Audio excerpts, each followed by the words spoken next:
What's up, traders? Hope you're having a great weekend. It's time for strategy support and resistance, where I'm going to look at the major levels on stocks, crypto, and commodities, as well as individual stocks, and figure out if there's levels that I want to trade off of in the week to come and do a little bit of forecasting.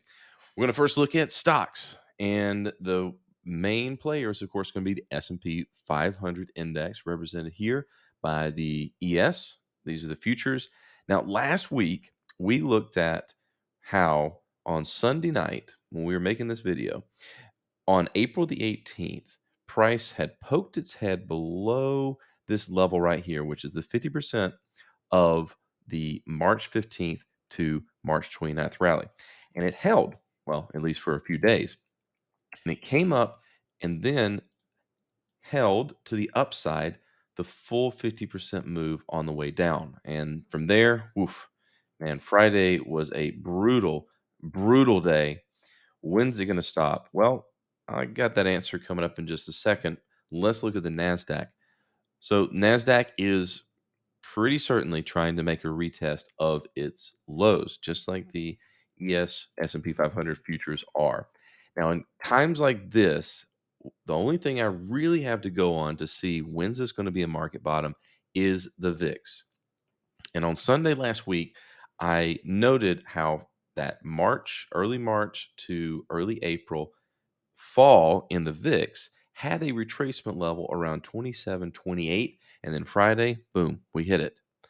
So this is a potential point of reversal based on implied volatility. Anything can happen, but these are the kind of things that I want to look for. Market reaching a point of maximum fear based on the past fear that we've had in the last few weeks, and this could signal a potential reversal. So be watching as the futures develop on Monday and Tuesday. There's a lot of earnings that are coming up. I think a lot of the market is waiting to see how these companies do. All right, let's look at crypto. So, Bitcoin, not much has really changed really in the last few months. But since the last video, there was a little bit of a spike right here trying to create a support. But man, that got rejected last week. Same thing is going on in Ethereum. Ethereum's price action is a little more clear to me because you have the full move from November down to January. 3,500. 3,500. That is my bad drawing, and that is key. That 50% retracement level is what held to the top side of resistance, and that is the level to beat. Not until would I consider this bullish. And unfortunately, now, as I'm making this on Sunday night, Ethereum is starting to give up these lows. It's starting to give up that whole rally that it made from mid March up to the beginning of April. That's not good for the bulls. And when it comes, these are the two major players in terms of market cap dominance.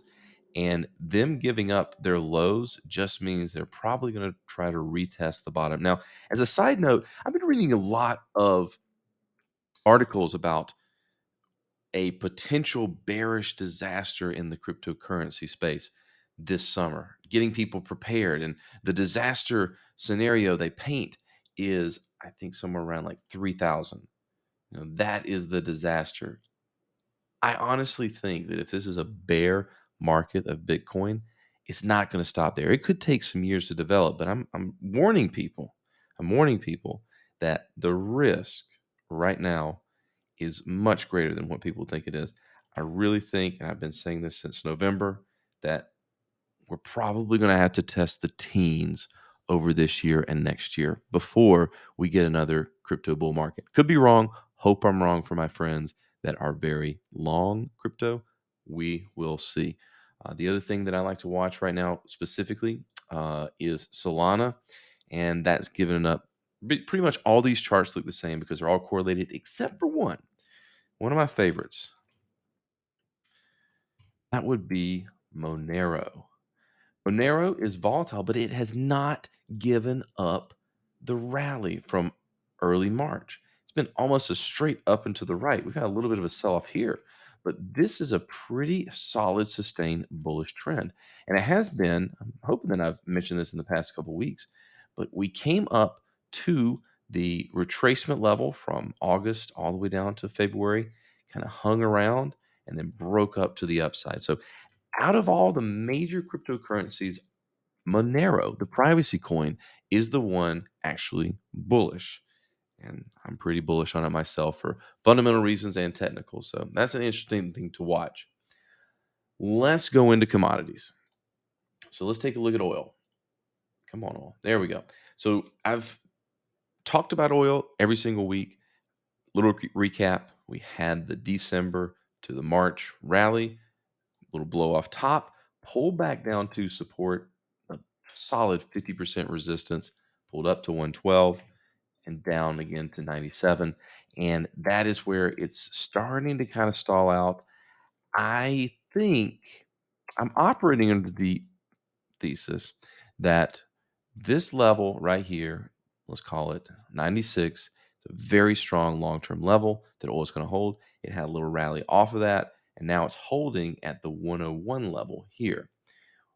Be interested to see if this can bring it back up to there, but it's at a critical point right now for sure as we're going into this research. So 101, let's call it 100, is the level to hold. And I really think over the next couple of years, that's just where it's going to stay. It's really going to range in this area. We shall see. That's what I'm looking at coming this week. So I actually want to see if I can find something this week to try to test it back up to the top. Gold is being boring. It's doing what gold does. I know a lot of people got in on this rally thinking that it was going to make a new all-time high. Didn't it fell a little short, and now it's giving up this recent rally here. Probably just going to enter into a consolidation pattern. Silver, same thing. Little rally, gave it up, gave it up. I was in silver, and then when it got into this area right here, I closed it for a scratch because it was not having momentum. And that's the key thing about breakouts. Breakouts should go. They should break out. So if you're trying to play something to go up, in this case, like a breakout up, and it does something like this, sure, one of these days it might go the way you want it to, but more likely your underlying thesis is wrong because it's not going with momentum, and that's what you want to see. You want to go back. You want to see something like Monero. This is a breakout. This is a breakout where you have it break resistances and just go up and to the right and to the right. That's what you want to see. This is a bullish trend. That is what you want to see. But you get into situations where it's just chopping, or even like Bitcoin is, it's a 50-50 bet at best. At best. Okay. Now, let's take a look at some individual stocks. Google. Ugh, Google is making me so sad because this and Amazon have been my highest conviction trades of the year. I put it out there. So they're really not doing me well for my guru status, whatever. I think Google's a good company.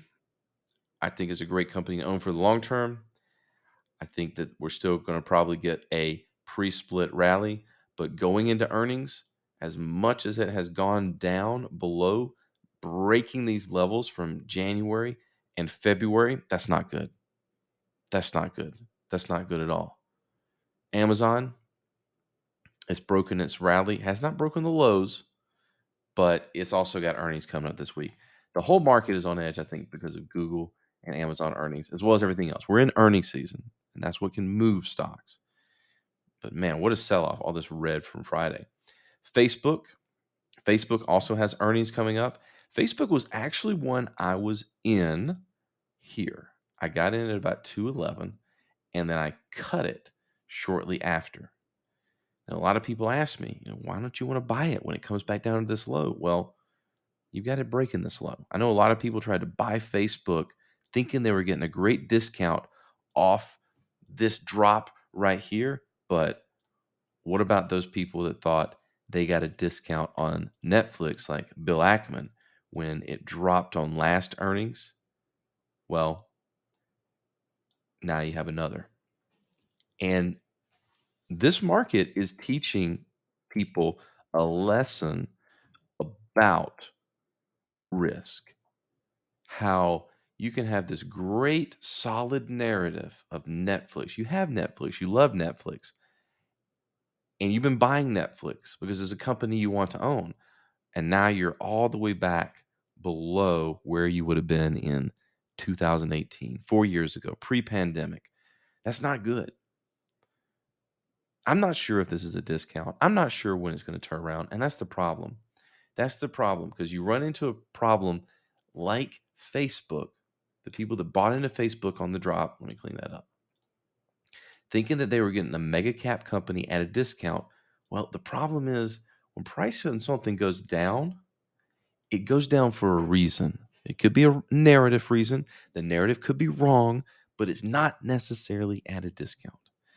And so I'm happy to be out of Facebook. I'm happy to take that small loss because there's been so many cases of big losers that I've been able to sidestep. AMD, got a lot of drawings here. I cut my AMD. I managed to catch a little bit of this move up, take a little bit of profit, not as much as I would have liked, and now it's giving this up as well. Again, earnings coming up May 3rd. I think that's a week after. A lot of important earnings coming up. ExxonMobil, still long. Dirty Energy is still paying a very nice dividend, and this bullish trend has not really gone down that much. This is a weekly. We had a bearish week, but compared to what it's been doing, it's doing well. Coca-Cola is another stock. Who would have thought that my biggest or my my most solid winners, at least the most consistent, would have been sugar water. But yeah, Coca-Cola, ExxonMobil, the value companies, the value plays. Target, it's still holding the entry levels from back here. So good, good on that. Palantir, a little more risky play. Yeah, it's a little more risky play. I don't want it to come test these bottoms, but I'm in from here. So we'll see what happens. FedEx. FedEx was actually a entry that I put on this week when the market was down so much. We have the pandemic low, COVID low, up to the all-time high in May. I've been telling people to watch for this key trend pullback. A lot of stocks are doing this. Every stock has a low from COVID, and a lot of stocks have an all-time high or some high around quarter 3 of last year. And there a lot of them in this correction that we've had on the stock market have been pulling back. Do your homework, find these levels because these could be the buying opportunities on good companies to own. So, best of luck to everyone with earnings coming out this week. Trade wisely, and we'll see you in the next video.